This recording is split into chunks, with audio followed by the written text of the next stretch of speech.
Bonjour à toutes et à tous et bienvenue dans le deuxième épisode de la deuxième saison de Lanceur d'Arrête. Merci d'être avec moi.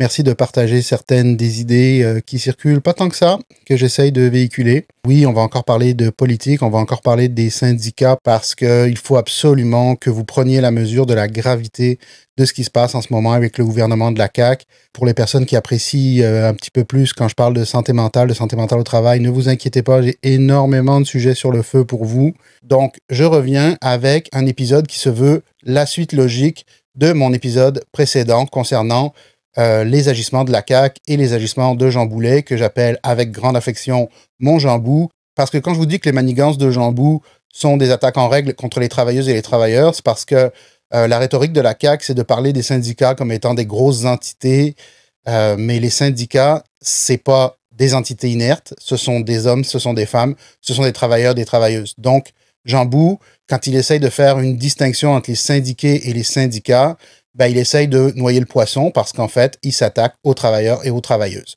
La semaine dernière, je vous ai parlé de son nouveau projet de loi. Je vais y revenir un petit peu, mais ça ne sera pas le sujet principal de cet épisode. Ce dont je veux vous parler aujourd'hui, c'est le projet de loi 89, qui est devenu la loi 14 et qui va entrer en vigueur le 30 novembre 2025. Dans le fond, c'est que Jean Bou s'octroie des droits pour mettre fin à une grève ou à un lock-out. On va le voir, ça s'adresse principalement aux grèves.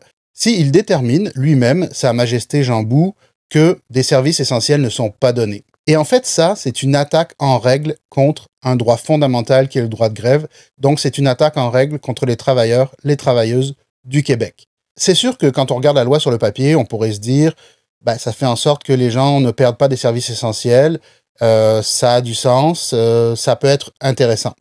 Le problème, c'est que la CAQ a démontré qu'elle était foncièrement un parti antisyndical.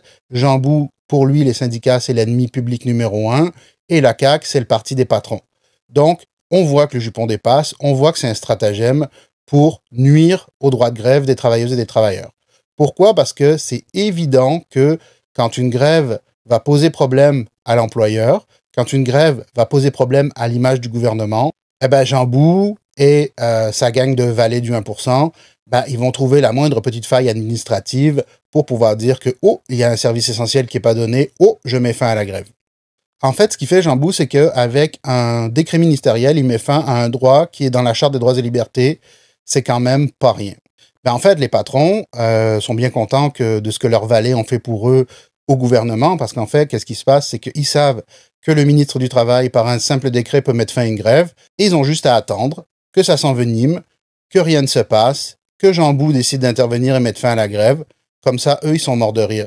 Dans le fond, Jean Bou, ce qu'il fait avec cette loi, c'est qu'il fait perdre énormément de rapports de force aux membres du syndicat, aux travailleuses, aux travailleurs.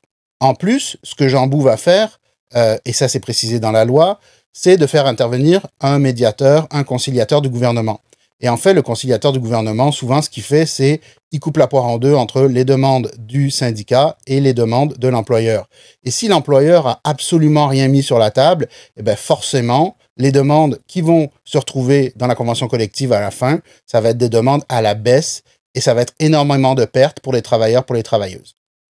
Parce que le droit de grève, c'est quand même un des rares et seuls éléments qui fait peser le rapport de force du côté des travailleurs et des travailleuses. On le voit avec, exemple, les paramédics. Les paramédics, c'est un service essentiel pour des raisons qui sont évidentes. Je ne remets pas ça en cause. Les paramédics, en ce moment, ils sont en négociation. Le gouvernement, qui est le bailleur de fonds, donc qui est celui qui a le pouvoir de donner des bonnes conditions de travail à nos paramédics, ben, en fait, il propose absolument rien parce que ça ne le dérange pas. Il n'y a pas de grève possible. Alors oui, les paramédics font des opérations de visibilité, oui, ils font des grèves de tâches, mais encore là, il faut qu'ils soient très très prudents pour ne pas brimer les droits des gens et pour respecter la loi. Et en fait, ce qui arrive, c'est que ça leur fait perdre un gros rapport de force. Et ce que ça permet au gouvernement, présentement, c'est de proposer des conditions de travail dégueulasses à des gens qui, ultimement, sauvent des vies. Et ça, c'est un exemple parmi tant d'autres. Quand le droit de grève est limité, on a moins de rapport de force avec l'employeur, c'est évident. Puis là, en fait, je veux dénoncer une certaine démagogie, en particulier l'expression « les syndiqués prennent la population en otage ». Là, on va arrêter d'utiliser ce terme-là. Une prise d'otage, c'est un acte criminel. Faire la grève, c'est exercer un droit qui est dans la Charte des droits et libertés. C'est complètement différent. Il y a une violence dans cette expression-là qui est complètement indue. Et puis, tant qu'à y être, tous les gens qui disent « si t'es pas content, change de job », cet argument, il vaut absolument rien. Premièrement, c'est pas si facile que ça, changer d'emploi. Deuxièmement, certaines personnes ne peuvent pas se le permettre, tout simplement, pour des raisons financières, pour des raisons d'insécurité. Et puis, je vais vous prendre une métaphore. Quand ta toilette est bouchée, tu déménages pas. C'est ça. Quand tu as des problèmes à ton travail, tu changes pas nécessairement d'emploi. Je reviens brièvement à la vie de motion dont j'ai parlé dans le dernier épisode, la fameuse loi pour limiter les activités des syndicats. Depuis l'épisode, le Premier ministre en a parlé, Jean Bou en a parlé, et en fait, je veux clarifier certaines petites choses. Alors déjà, c'est clair que c'est pour affaiblir les contre-pouvoirs des syndicats qui souvent font le travail que l'opposition politique ne fait pas. Pourquoi? Parce que l'opposition politique, elle a un agenda pour se faire réélire. Et donc, il y a des choses qu'elle ne dit pas. Les syndicats, eux, se permettent de dire les vraies choses et c'est pas mal les derniers, je vous dirais. Jean Bou, ce qu'il dit, c'est « je fais pas ça contre les syndicats, je fais ça pour les syndiqués ». Jean Bou, les syndicats, les syndiqués, les travailleurs, les travailleuses, c'est la même chose. Ce sont des gens qui se sont unis. C'est pas un mammouth comme il est si souvent décrit dans les médias ou dans certains raccourcis intellectuels. Quand tu t'attaques aux syndicats, tu t'attaques aux syndiqués parce que c'est la même chose. Et en plus, il y a 1,6 million de personnes qui sont syndiquées au Québec. Jean Bou, en plus, il nous dit « non, je les ai pas consultés ». Donc Jean Bou, toi, dans ton bureau, d'ancien avocat patronal, tu sais mieux que les travailleurs, les travailleuses, qu'est-ce qu'ils ont besoin. Et donc, François Legault, à l'Assemblée nationale, ce qu'il a dit, c'est qu'il fallait moderniser le régime syndical et faire en sorte que les syndicats restent dans leur petit carré de sable. Ce que ça sous-entend, c'est qu'il ne veut pas que les syndicats fassent de la politique, qu'il ne veut pas que certains contestent des lois, par exemple. Mais elle est où la limite entre les droits des travailleurs et les droits des citoyens? Si les syndicats s'étaient pas battus pour la création du RQAP, le régime québécois d'assurance parentale, on n'en aurait pas un tel qu'il est aujourd'hui. Si les syndicats ne s'étaient pas battus contre l'abolition des cégeps, peut-être qu'il n'y aurait plus de cégep aujourd'hui. Si les syndicats n'avaient pas été en cours pour l'équité salariale, il n'y en aurait pas des travaux pour rétablir une certaine équité entre les hommes et les femmes qui ont des emplois similaires. Donc, vous voyez ce que je veux dire, c'est assez difficile parfois de tracer la ligne entre justement le fameux carré de sable dont M. Legault parle, c'est-à-dire les relations de travail, les droits, la négociation de la convention collective et tout ce qu'on appelle le deuxième front qui est d'ordre plus politique et qui touche la société en globalité. La société en globalité qui est composée de travailleurs et de travailleuses en grande majorité. Jean Bou, si tu veux jouer avec les mots, on va jouer avec les mots. Nous, les syndicats, le Code du travail, via l'article 47.2, nous oblige à défendre les intérêts de nos membres. Si je vais pas, moi, mettre de l'énergie à me battre contre ta loi que tu présentes en ce moment même, peut-être que certains de mes membres pourraient déposer plainte contre moi parce que j'ai pas défendu leurs droits par rapport à ce que tu es en train de leur faire. Puis dernière chose, le gouvernement se vante de faire le ménage administratif, veut virer des fonctionnaires. Imaginez cette loi. Elle est mise en place. Donc, il faut déterminer d'abord quelle portion de la cotisation représente des activités politiques. Ensuite de ça, il faut que l'employeur, soit l'État, soit un employeur privé, fasse le calcul sur la paye pour retirer cette portion-là des gens qui décident qui veulent qu'on la leur retire. Et au-delà de ça, une personne qui n'est pas satisfaite du montant qui lui est retiré peut déposer une plainte au ministère du Travail. J'espère que tu vas engager des fonctionnaires, Jean Bou. Parce que des plaintes, s'il y en a, elles vont être longues à traiter. Déjà que le tribunal administratif du travail, il est engorgé. Avec toutes ces petites plaintes à la con, là, ça va être de toute beauté. Tu sais, ton traitement en choc de la bureaucratie, ça risque d'être pas mal plus la maison des fous d'Astérix.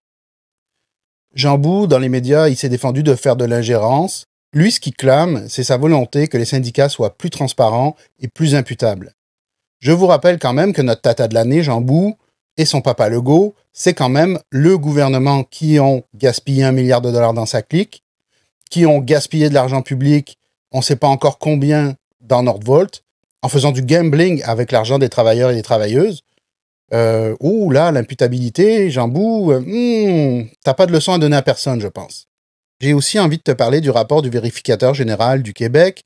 Le vérificateur nous parle d'un haut fonctionnaire qui décide qu'il met la candidature de sa conjointe sur la pile des CV et qui, premièrement, est de mauvaise humeur parce que madame n'a pas été retenue.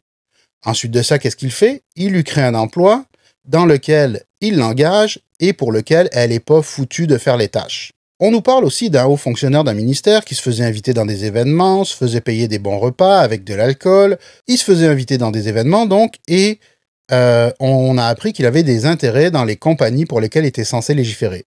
Ça, c'est la définition du conflit d'intérêts, si c'est pas la définition de la corruption. Alors bon, on nous dit que ces gens-là ont été renvoyés. Sous quelles conditions? Avec quel parachute doré? L'histoire ne le dit pas. Moi, personnellement, si mon gouvernement faisait ce genre de conneries, j'éviterais de faire la leçon à qui que ce soit. Parce que si je m'amusais à prendre ces deux exemples isolés et vous dire tous les hauts fonctionnaires sont corrompus, ben, on me dirait c'est de la diffamation. Et on aurait raison, parce que tous les fonctionnaires ne sont pas corrompus. Prendre des cas isolés pour en faire une généralité, c'est de la mauvaise foi, c'est même de la désinformation. C'est assez violent quand on est un syndicaliste qui est consciencieux, et croyez-moi, c'est la majorité, de sous-entendre qu'on fait n'importe quoi avec l'argent de nos membres. Si vous saviez à quel point c'est un point d'honneur pour nous de faire attention justement avec l'argent qu'on nous confie, je pense qu'en fait, c'est vous, Jean Bou, Legault et toute la gang qui devriez vous inspirer de ce qu'on fait dans les syndicats locaux. On parle aussi dans le rapport du vérificateur général d'un PDG d'une organisation caritative qui s'est octroyé un salaire généreux, qui a détourné des fonds, dans le fond, d'une subvention du gouvernement. Si un gars comme ça est pourri, je vais pas mettre en cause la réputation de toutes les associations caritatives, ben, c'est pareil.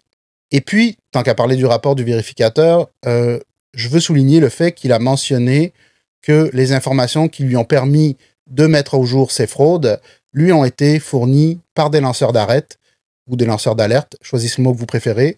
Et ce qu'il dit, c'est que ces personnes-là sont pas assez protégées. Non, effectivement, dans le gouvernement de Jean Bou et Legault et dans ceux d'avant aussi, les lanceurs d'alerte, les lanceurs d'alerte, ils sont punis. Ils sont congédiés parfois, ils ont des représailles parce qu'on dit qu'ils manquent de loyauté envers l'employeur. Alors ça aussi, mesdames et messieurs les politiciens, regardez-vous dans le miroir avant d'accuser qui que ce soit d'avoir un comportement qui n'est pas éthique.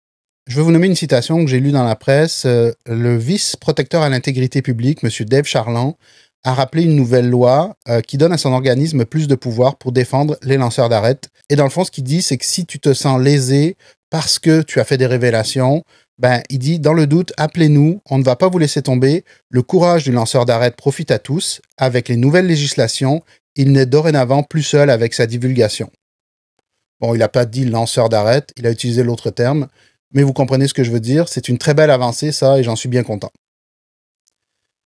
Avant de terminer, je veux revenir sur deux choses. Faire la grève, c'est pas une partie de plaisir. Faire la grève, c'est une souffrance. Quand dans les médias, on entend dire « Ah, ils font la grève, ils sont morts de rire, ils travaillent pas », ces gens-là, ils mettent en péril l'équilibre économique de leur famille. C'est pas facile d'être sur un piquet de grève en hiver, le matin à 6 heures, à se geler, à garder le moral, à essayer d'avoir le sourire quand tu sais que l'argent va commencer à manquer à la maison. Donc, arrêtez de parler de prise d'otage et arrêtez de sous-entendre que faire la grève, c'est un plaisir pour nous. Vraiment pas. Dernière chose, je vais vous en reparler dans le podcast, mais là, je vous le nomme tout de suite. Le 29 novembre à Montréal, il va y avoir une manifestation contre ce gouvernement-là, contre ces attaques sur les travailleuses et les travailleurs, et je vous suggère très fortement d'y être. Voilà, je vous laisse là-dessus. Merci d'avoir été à l'écoute. N'oubliez pas de vous abonner sur YouTube, de vous abonner sur les plateformes de podcast, parce que mes petits coquins, je vois que vous m'écoutez, je vois le nombre d'écoutes sur les plateformes qui est vraiment très, très encourageant. Par contre, vous ne vous abonnez pas. Et le nerf de la guerre, pour moi, ça va être les abonnements. Alors, s'il vous plaît, choisissez la plateforme de votre choix, abonnez-vous à Lanceur d'Arrête. Je vous dis à la prochaine. Lanceur d'Arrête, c'est un rendez-vous. Abonnez-vous!